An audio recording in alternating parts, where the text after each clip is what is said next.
I am Pearl Akanya Ofori. This is Citi News Daily on Citi TV.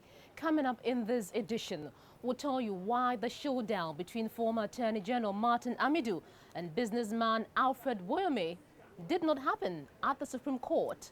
Today, details of this shortly. So today, Ghanaians were expecting to know the outcome of the much talked about showdown between former Attorney General Martin Amidu and embattled businessman Alfred Woyome. But that showdown did not happen at the Supreme Court. Well, as you may be aware, the Apex Court earlier granted permission for Martin Amidu to orally examine Alfred Woyome, but 3 different applications filed yesterday ensured that the process did not happen today. The presiding justice, Enini Abua, said he adjourned the case because the Attorney General and Martin Amidu were served late. Meanwhile, Martin Amidu has told Citi News that if he had been allowed to examine Alfred Woyome today, he would have shown how members of the Mahama government were involved in the unlawful payment of the 51 million cedi judgment debt paid to Woyome. Have a listen. The judge has adjourned it to the 1st of December so that I will file my affidavit as early as possible. If the Attorney General has any, he will file. And then he will hear the motion for stay on that day. But the implication is that they are buying time. As I've said, and I said, mark my words, the President will not allow this examination to go on before 7th of December 2016. And as I said, this Woyome case is so dear to me, having suffered to get this thing from the Republic, that the way I see it, the only way that we can get the money is to vote this president out. In other news, InnoLink Limited, which is one of the companies contracted to print the ballot papers for the Greater Accra and Voti regions, has defaced and burnt the plate used for printing the ballot papers. The New Patriotic Party, NPP, earlier accused InnoLink of giving the printing plate of the presidential ballot to a man believed to be an official of the National Democratic Congress. Some NPP members subsequently picketed at the offices of the company in protest.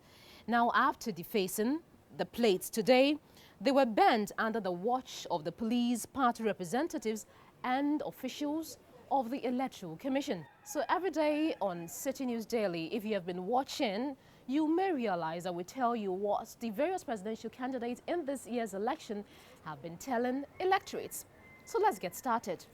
Now, the presidential candidate of the Progressive People's Party, Dr. Papakwesi Indom, is promising to implement the free compulsory universal basic education if given the mandate on December 7.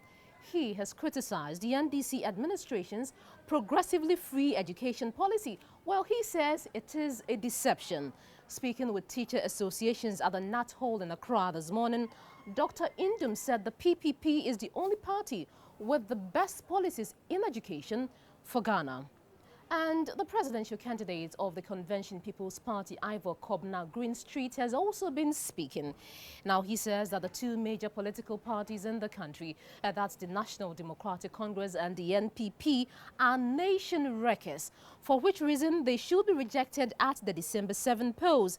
According to Ivor Greenstreet, the 2 parties have for the past 24 years failed to develop the country.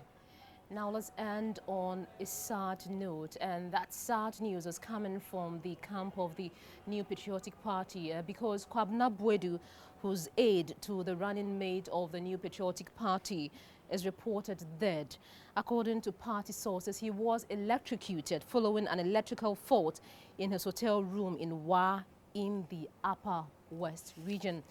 Now, a fierce political activist from his days at the University of Ghana campus, Kwabena Boadu was an instrumental part of Dr. Bawumia's backroom staff since the 2012 electioneering year. On that sad note, we end Citi News Daily on Citi TV for today. I'm Pearl Akanya Ofori. Thanks for your time. Second Image International admissions in progress. Courses available include hairdressing, beauty therapy and fashion. Call us on 0243 331 999. Evening and weekend classes are also available.